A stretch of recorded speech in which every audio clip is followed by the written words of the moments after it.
जीव स्वयं नित्य निरंतर कर्मों के जाल को रच रहा है और अपने आप को बांध रहा है। आपको मुक्त होना है, बंधना नहीं है। जीव का जन्म कर्मों के अनुबंध से होता है, कर्मों के बंधन से होता है, और उसको अपना ऋण चुकाना होता है। कर्मानुबंध ये बहुत सूक्ष्म विषय है। जैसे आप जिस परिवार में जन्म लिए हैं, तो उस परिवार के लोगों से आपका ऋण है, इसलिए उसी परिवार में आप आए हैं। और ऋणानुबंध उसको बिना चुकाए या बिना वसूल किए आप वहां से जाएंगे नहीं। आपको लेना है तो वसूल करना है, और देना है तो चुकाना है। ये पूर्व के जन्मों से निश्चित किया गया है।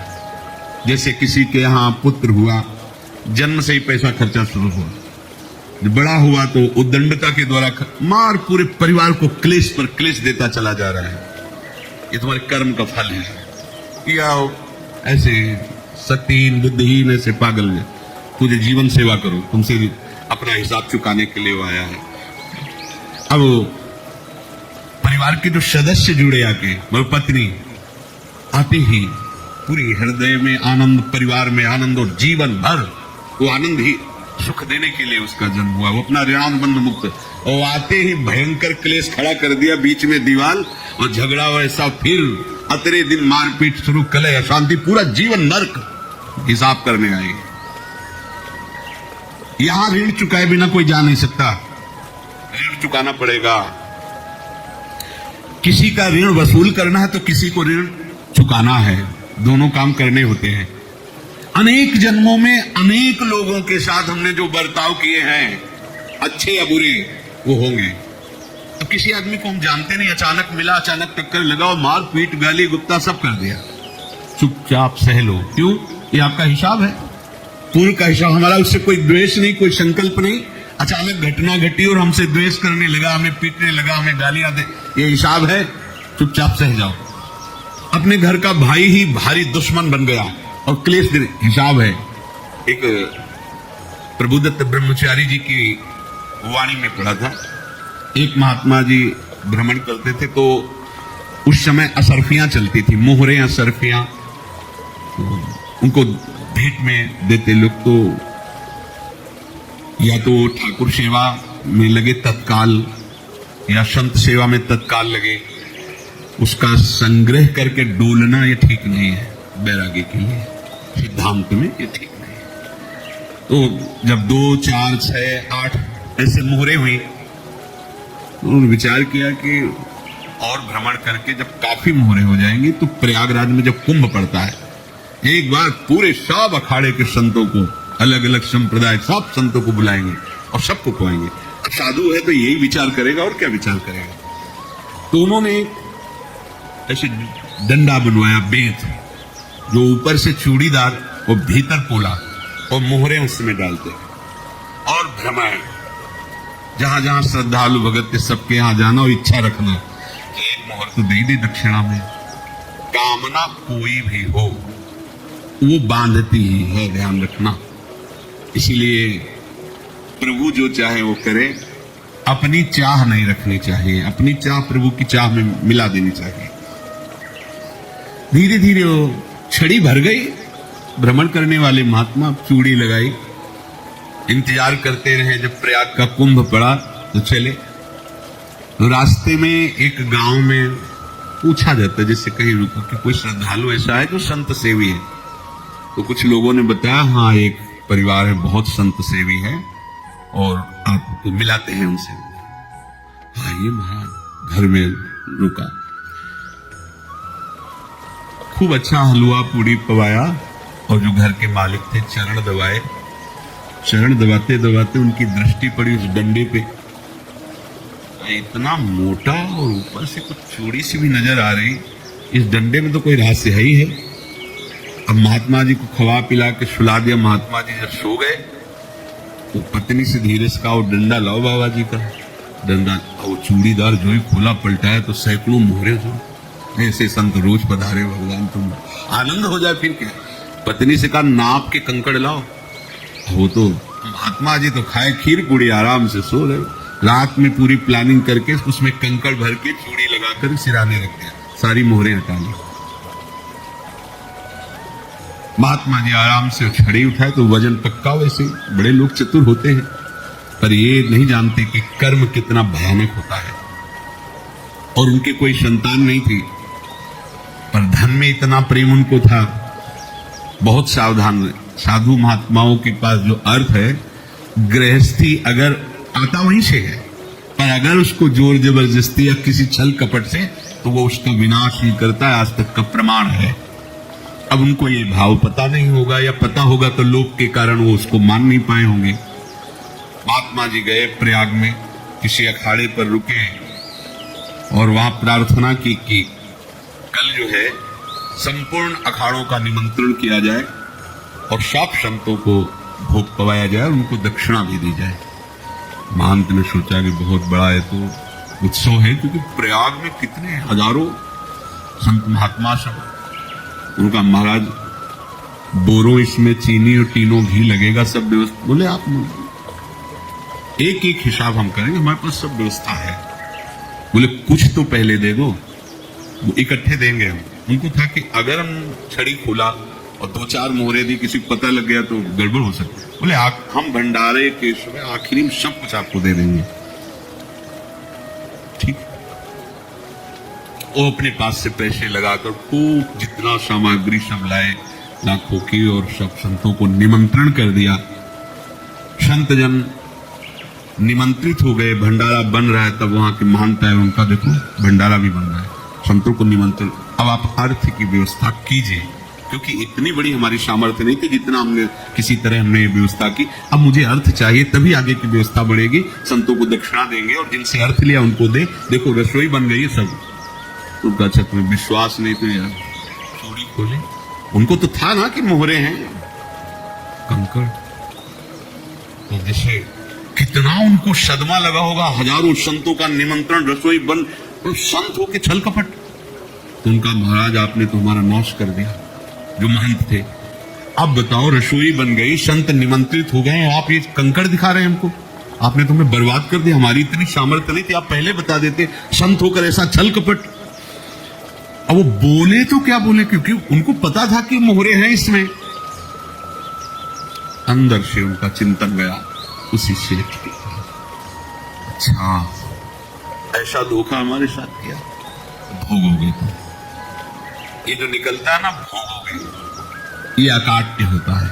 क्योंकि किसी का भी हृदय, मान लो किसी भी जीव जंतु को आप कष्ट दें और उसका हृदय आह भर जाए, तो वो आह वज्र की लेके तुम्हें भोगना पड़ेगा। वो देखो भीष्म जी को भोगना पड़ रहा है। सांप को ऐसे धनुष की नोक से उठाया और बंबूल के कांटों के ऊपर फेंक दिया, कई दिन तक छेदा हुआ, वो आह भर करके मरा। तो आपको 6 महीने बाणों की सैया पर आह किसी की न लेना जिंदगी। कोई ऐसा कोई आह भर करके कह दिया तुम समर्थ हो, हम तो कुछ कर नहीं सकते। वो अंदर से तो फिर तुम्हारी सामर्थ्य काम नहीं करेगी, मिट्टी में मिला देगी। फिर तो संत थे और भगवत आराधना के लिए, संत आराधना के लिए ही ऐसा किए हुए थे। अब इनका कैसे मुंह दिखाएं, अब क्या करें। सुबह संत जन आएंगे, सबके बीच में हमारी ये देखो इन्होंने, अब क्या करें। गए और संगम में जाके छलांग लगाई, अपने प्राण त्याग दिए। अब उनके तो पास मोहरे थी और व्यापार बढ़ा, और 9-10 महीने बाद ही लड़का हुआ। अब तो उनको आके संत फलीभूत हो गया। व्यापार चल रहा, लड़का नहीं होता था, लड़का भी हो गया। बड़ा आनंद छा रहा है। जब से वो प्रकट हुए और धन की वृद्धि शुरू हो गई। पढ़ाई लिखाई में उनके खर्चा हुआ, बस बीमारी शुरू हो गई उनके शरीर में। अब उसमें पैसा जाना शुरू हुआ। इतने आसक्त तो वो दोनों हो गए कि कुछ भी हो, व्यापार ठप, संपत्ति बेचना शुरू। तो उन्होंने कहा कि बेटा मैं क्या कर सकता हूं तुम्हारे लिए। बोले हमारी अंतिम इच्छा है प्रयाग शब्द, और जितने प्रयाग में संत महात्मा सबको एक बार भंडारा करवा। हमारी इच्छा अंतिम है, क्योंकि अंतिम यही इच्छा थी। बोले अब ज्यादा संपत्ति तो नहीं है। तो बोले घर बेच दो, मेरे लिए ही तो है, बेच दो। मुझे लगता है मैं बचूंगा नहीं, पर मेरी अंतिम इच्छा पूर्ण कर दो। घर बेच दिया, जेवर बेच दी, वहां गए। जब संत सेवा की तो बोले मुझे संगम तक ले चलो। संगम तक ले गए और बोले समझे तुम चुराए थे और हमने उसको छीना है, कुछ नहीं रह गया तेरे पास कुछ, अब केवल ममता और आसक्ति में जलकर मर और नरक प्राप्त कर। मैं वही महात्मा हूं जिसकी तूने मोहरे ली थी, शरीर छोड़ दी। महात्मा को जन्म लेना पड़ा और इनको दुर्गति भोगनी पड़ी। ऋणानुबंध होश में, ऐसा नहीं कि आप जो कर रहे हैं कोई देख नहीं रहा, कोई हिसाब किताब नहीं, जो कर रहे हैं अवश्य में भोक्तव्यम, बहुत सावधान। अनेक जन्मों में अनेक लोगों से जो कुछ लिया दिया है, इस लेने देने को मिटा देने के बाद ही तुम मुक्त हो गए। इसीलिए एक उपाय है, लेना न देना मगन रहना। क्या? मालिक को समर्पित हो जाओ, मालिक को अपना माना हुआ समर्पित कर दो, खत्म।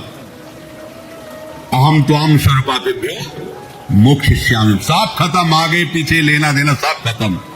एकादश स्कंद में भगवान श्री कृष्ण चंद्र ने कहा जो मेरे चरणों का आश्रय लेकर भक्त मेरा भक्ति करता है, उसके पितृ ऋण, मातृ ऋण, देव ऋण, ऋषि ऋण, सब ऋणों से मैं मुक्त कर देता हूं। बस यही एक उपाय है जो इसके बंद करने का उपाय भक्तों के लिए है, वो यही है, भगवान के शरण में होकर अपना माना हुआ पूरा भगवान के अर्पित कर दो। अर्पित करने का तात्पर्य उसमें आम हटा दो। तदीयम वस्तु गोविंदम तुभ्यमेव समर्पये। जिनसे तुमने सेवा करवाई है उनकी सेवा करनी पड़ेगी, जिनसे तुमने जो कुछ लिया है उनको देना पड़ेगा। ये लेने देने का व्यापार जब तक समाप्त नहीं होगा तब तक तुम्हारा जन्म मरण चलता रहेगा। अब आपको यहां समझना है, यदि आपसे किसी ने पैसे लिए बेईमानी करके नहीं दे रहा है तो आप उसको गाली मत दीजिए, आपने बेईमानी की थी इसलिए आपकी बेईमानी हुई है, ले गया, कोई बात नहीं है, बंधन से मुक्त हुए, जो बोझा था चला गया। उसको ऐसा ना देखे कि ये बेईमान हमारे रुपए मार लिए, अब जो कुछ होगा देखेंगे। अगर आप आगे नया कुछ करते हैं तो फिर आगे का हिसाब आपको भोगना पड़ेगा, ध्यान रखना। ऐसा नहीं है कि आपको भोगना नहीं पड़ेगा। एक ही उपाय है कि अब जो शरीर धारण के इसी में जो भोग ले आगे ना होना चाहिए। तो क्या करे? सर्वतो भावेन भगवान की शरण ले। ये तो सर्वाणि कर्माणि मयि सन्न्यस्य मत्पराः अनन्येनैव योगेन माम ध्यायन्तु उपासते तेषाम् अहं समुद्धर्ता मृत्यु संसार से। ये बड़ा कठिन है पार होना, कोई छोटी मोटी बात है। एक महात्मा बाल्यावस्था से भजन करते थे, शालिग्राम भगवान पास रखते थे और उन्हीं की आराधना करके बस पाठ, नाम, जप और भ्रमण करते थे। यौवन अवस्था थी, गंगा जी के किनारे अपने ठाकुर को विराजमान करके स्नान करने के लिए कपड़ा ही उतार रहे थे कि 90 लोग आ गए, भाला तलवार सब ले, मारो मारो इसको मारो, घेर लिया। उन्होंने हाथ जोड़कर कहा हमने क्या अपराध किया, कोई सुन ही नहीं रहा।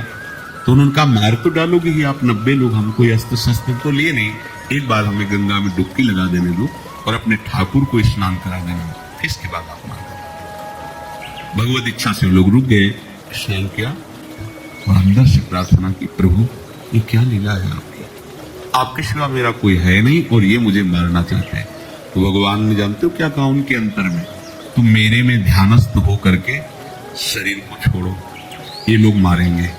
ये मेरे भजन का फल है कि तुम्हें 90 जन्म नहीं लेना पड़ेगा, एक ही जन्म में 90 मिलके, तुमने 90 हिंसा की थी पूर्व में, तो तुम्हें 90 बार जन्म लेना होता और एक एक करके मारते। ये मेरे भजन का प्रताप है कि एक बार में ही 90 का हिसाब हो जाएगा। तुम आंख मूंदो, मेरे ध्यान में मगन रहो, मेरे प्रताप से तुम्हें कोई चोट नहीं होगी और स्वाभाविक मूर्छावस्था में प्राण तुम्हारे छूट जाए। ऐसा ही हुआ, ऐसा हुआ। तो ये बात समझ लो कि ये जो कर्मानुबंध है, ऋणानुबंध है।